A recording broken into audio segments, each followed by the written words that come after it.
Assalamualaikum warahmatullahi wabarakatuh. Alhamdulillah wassalatu wassalamu ala Rasulillah wa ala alihi wa sahbihi wa mawala.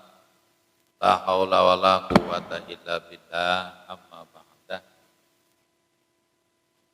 Para jamaah semua, Bapak Ibu kaum muslimin muslimat yang saya hormati. Pertama-tama marilah kita bersama-sama memanjatkan rasa syukur kehadirat Allah Subhanahu wa taala biqaulina alhamdulillahirabbil alamin. Kita semua masih diberi kesempatan oleh Allah untuk senantiasa beramal soleh. Antara lain adalah melanjutkan kajian kita bersama tentang hadis-hadis Rasulullah Shallallahu Alaihi Wasallam dengan harapan mudah-mudahan kita semua nantiasa mendapatkan syafaatnya di yaumil adillah ila dhilluh. Amin Allahumma. Hadis yang berikutnya yaitu an Ali bin Abi Thalib.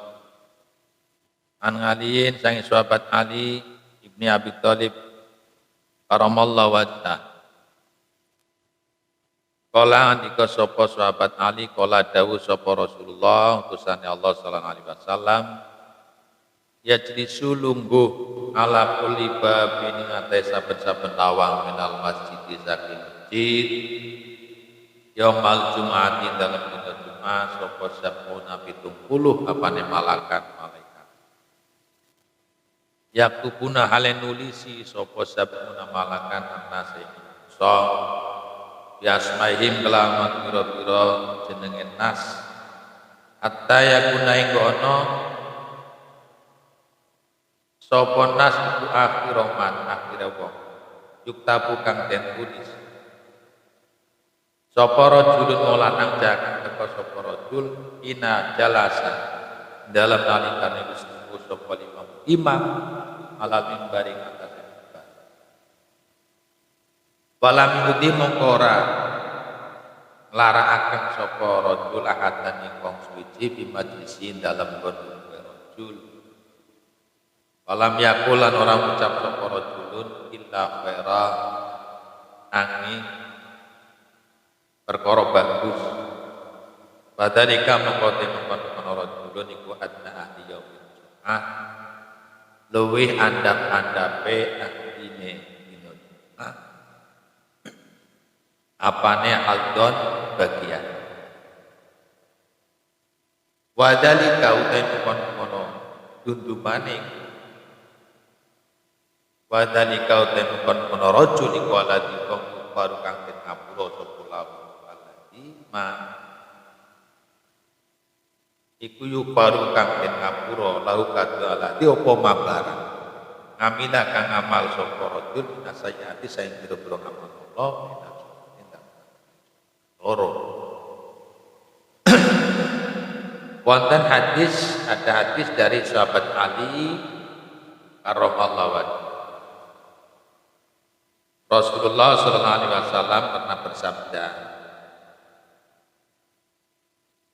bahwa di setiap pintu masjid pada hari Jumat itu ada para malaikat yang duduk jumlah 70.000 malaikat. Mereka menulis orang-orang yang datang ke masjid. Menulisi namanya satu persatu. Orang yang mendatangi masjid hingga orang yang paling terakhir datang. Siapa orang yang termasuk kloter terakhir datang ke masjid? Dia adalah orang yang datang ke masjid pada saat imam atau khatib sudah duduk di atas mimbar. Kemudian orang ini tidak menyakiti seorang pun di dalam tempat duduknya dan tidak berkata kecuali perkataan yang baik. Orang yang seperti ini ini adalah orang yang paling sedikit mendapatkan bagian daripada keutamaan Jumat. Apa itu bagiannya? Itu dia adalah orang yang diampuni dosa-dosa kecil di antara dua Jumat. Jadi setiap hari Jumat ini Allah memerintahkan para malaikat jumlah 70.000 malaikat untuk duduk di depan pintu-pintu masjid. Yang ditugasi untuk apa? Ditugasi untuk menulis nama-nama orang yang datang ke masjid. Satu persatu ditulis, bahkan sampai orang yang paling terakhir datang. Siapa orang yang paling terakhir? Yaitu nanti orang yang datang ke masjid dalam keadaan imam sudah atau khotib sudah. Kalau dia datang ke masjid dengan tidak menyakiti seorang pun di tempat duduknya, berkata kecuali perkataan baik, orang ini termasuk orang paling rendah mendapatkan bagian atau mendapatkan bagian dari keutamaan Jumat. Dan bagiannya adalah diampuninya dosa-dosa kecil antara dua Jumat. Bagaimana yang kemarin kita pernah menyinggung tentang keutamaan Jumat. Kama qala kaya ngendika sapa Allah taala halen mulur sapa Allah wa id qala rabbuka lil malaikati inni ja'ilun fil ardi khalifah. Wa id qala lan tatkala ngendika sapa rabbuka pangeran lil malaikati maring malaikat ini temestune ingsun iku ja'ilun dadi akan fil ardi dalem khalifah ing khalifah. Qala apa padha matur sapa malaikat ataj'alu noto bakal dadiaken sapa Tuhan biha ing dalem arep man ing wong tukang gawe rusak hukuman ing dalem arep kaya sikulan milihaken sapa manadima ing getih wanah utawi nusabihu nujaken sapa itu bihamdika kalawan mujuban wonten disulang nujaken sapa itu akamban. Ketika Allah Ta'ala berkata kepada malaikat, "Hai malaikat, aku akan menjadikan khalifah di bumi." Maka para malaikat jawab, "Apakah engkau akan menjadikan makhluk yang kerjaannya hanya akan merusak bumi, kerjaannya akan berkelahi saling bunuh-bunuh?" Kami ini para malaikat mensucikan engkau, memuji engkau.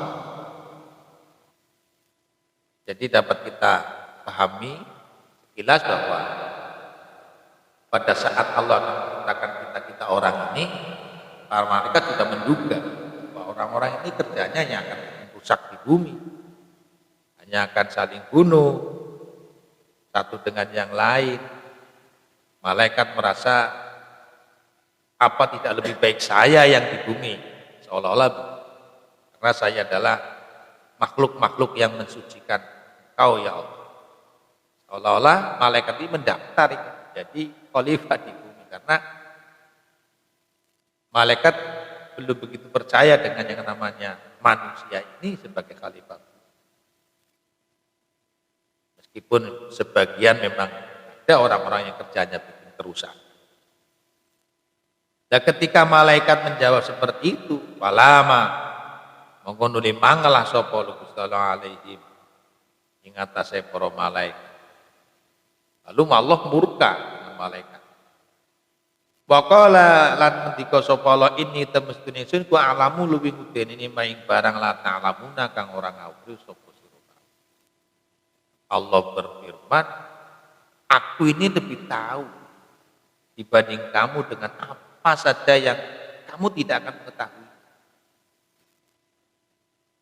Wa khafat al malaikatu, ketika Allah murka dengan mengucapkan itu, takutlah para malaikat. Malaikat takut.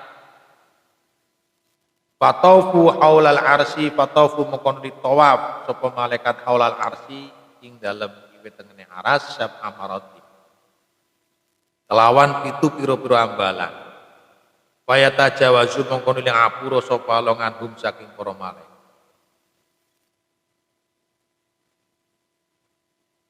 Kemudian malaikat-malaikat tawaf di aras, mengelilingi aras 7 kali.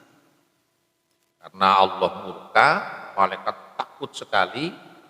Kemudian para malaikat itu tawaf mengelilingi aras 7 kali. Baru Allah mengampuni kesalahan malaikat tadi yang menjawab seperti itu. Fa amarahu mongkon li dawuh ing malaikat sapa Gusti Allah ayyabnau ingin bangun sapa malaikat betan ala wajhil ardi ngatasé lumai. Kemudian Allah memerintahkan malaikat, apa ini bentuk hukuman atau apa? Allah kemudian memerintahkan malaikat untuk turun ke bumi. Untuk apa? Untuk membangun sebuah rumah di bumi ini. Ini bentuk hukuman. Sudah diampuni oleh Allah tapi masih diperintah. Turun kamu ke bumi, bangunlah sebuah rumah di bumi. Hatta lau adnaba auladu Adam. Sehingga lamun nglakoni dosa sapa pira-pira anak Adam, fayatufuna mongkon tawaf sapa auladu Adam aulal bait dalam bait zat amaratin kelawan pitu pira-pira ambalan. Fayatajawazu mongkon ngapura sapa Allah saking aulad Adam kama yatajawazu kaya oleh ngapura sapa Allah anil malaikat saking para malaikat.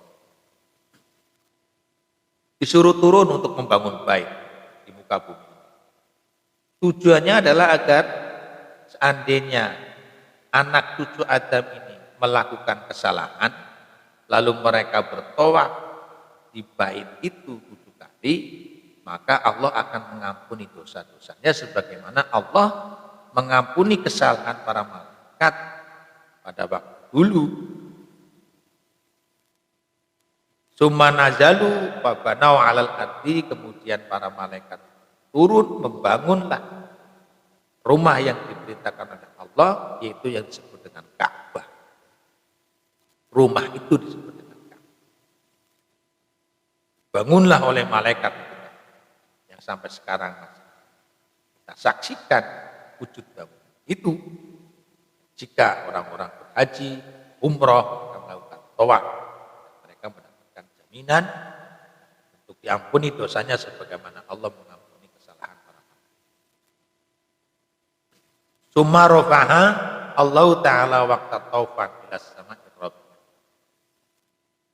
Ka'bah ini kemudian oleh Allah pernah diangkat ke langit yang keempat pada waktu ada banjir besar di kota Makkah. Ka'bah ini pernah diangkat oleh Allah ke langit keempat. Kisahnya. Wa khalaqallahu ta'ala manara. Dan Allah menjadikan menara di janabil bait, di sebelah Baitullah, di sebelah Ka'bah. Tsumma sammahu Baitul Makmur, yang kemudian disebut dengan Baitul Makmur oleh Allah Ta'ala. Watulul manara, tingginya menara itu komsumiati amin, 500 tahun. Jadi perjalanan 500 tahun. Tinggi menara itu. Nah, faida kana mongko tetkalane inemu apa yaumul jum'ati dina Jum'ah yas'adu mongko munggah sapa Jibril malaikat Jibril alaihi salam alal manarati ing atas menara. Wa yu'adinu lan adzan sapa Jibril wa yas'adu lan munggah sapa Israfil alal mimbar ing atas mimbar wa yaktubu lan khutbah. Wa ya umulan imami sapa Mikail lil malaikat. Nah, menara itu yang setinggi 500 tahun perjalanan, itu ketika datang hari Jumat, malaikat Jibril itu naik ke atas menara itu, berazan. Azan. Lalu nanti naik malaikat Israfil ke mimbar untuk khutbah. Lalu nanti naik malaikat Mikail untuk mengimami para malaikat. Fa'idha faragha minas shalah, ketika para malaikat selesai menjalankan sholat, wa yaqulu Jibril, kemudian malaikat Jibril berkata, ma hasolali minas sawab di ajli adzan wa habtuhu li jami'il muadzin bi wajib. Jibril tadi yang tugasnya adzan di atas menara mengatakan, pahala yang aku dapatkan dari adzan aku berikan kepada semua para muadzin di muka bumi. Pahalanya malaikat Jibril, karena malaikat ini kan tidak perlu lagi pahala. Jibril mengatakan, pahalanya aku berazan di atas menara yang Baitul Maqdis tadi, aku berikan kepada semua para muadzin yang ada di muka bumi. Wa yaqulu Israfil, kemudian malaikat Israfil berkata, ma'asolali minas sawab bil khutbah wa habtuhu li jamil khutbah. Pahala-pahala yang aku dapatkan dari melaksanakan khutbah, aku berikan kepada semua para khotib yang ada di muka bumi. Di para khotib ini di muka bumi, setiap Jumat dia mendapatkan pahala seperti pahalanya malaikat Israfil khutbah menara itu. Karena itu sudah menjadi ikrarnya malaikat Israfil. Pahala yang aku dapatkan dari ibadah khutbah itu, aku sumbangkan, aku berikan kepada semua para khotib. Summa yaqul Mikail, kemudian malaikat Mikail berkata, ma hasolali minas sawab li ajli imama wa habtuhu liman ummu yaumal jum'at. Semua pahala yang aku dapatkan dari mengimam para malaikat di menara, aku berikan kepada orang-orang yang menjadi imam. Imam-imam yang menjadi orang-orang yang menjadi imam di hari Jumat, dia akan mendapatkan sumbangan pahala dari malaikat Mikail yang menjadi imam para malaikat di menara.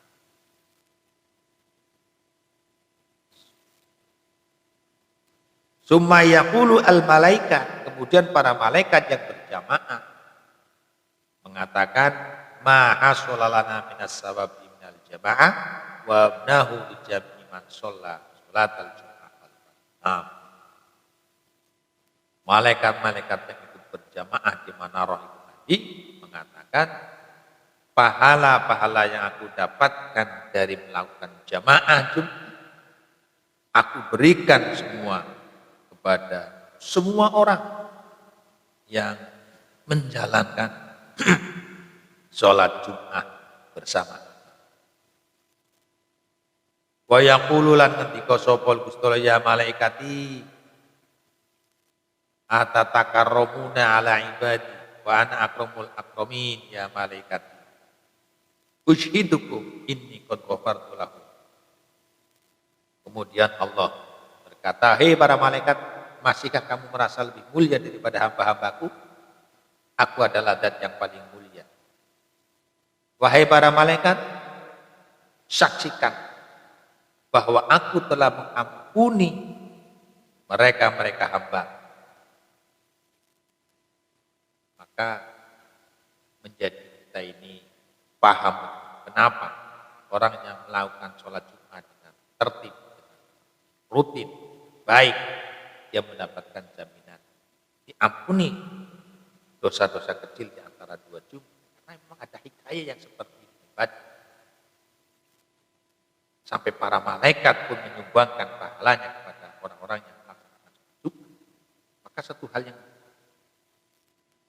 tidak mustahil kalau kita memang mendapatkan istimewaan diampuninya dosa-dosa kecil kita di Jumat. Allah berfirman, hai para malaikatku, saksikanlah bahwa aku telah mengampuni kesalahan-kesalahan hamba. Wa hadza kulluhu maksusun fi hadhil ummah. Dan yang seperti ini adalah merupakan keistimewaan dari umat Rasulullah sallallahu alaihi wasallam. Ya kita-kita ini umat Rasulullah yang sangat disayangi oleh Rasulullah SAW. Umat-umat Rasulullah mendapatkan keistimewaan yang luar biasa. Sebegitunya Rasulullah terhadap umat itu, sehingga umat ini seolah-olah bersih dari kesalahan-kesalahan atau banyak sekali cara yang untuk bisa menghilangkan dosa-dosa kecil, termasuk. Maka ini merupakan kekhususan, keistimewaan daripada umat kita, itu umat Rasul. Wala nasiba min hadis sairil umam al-man. Dan bagian seperti ini tidak pernah terjadi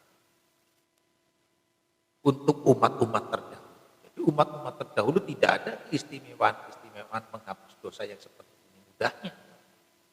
Ya hanya kita-kita ini, umat yang disayang Allah Ta'ala dan disayang sekali oleh Rasulullah Muhammad sallallahu alaihi wasallam.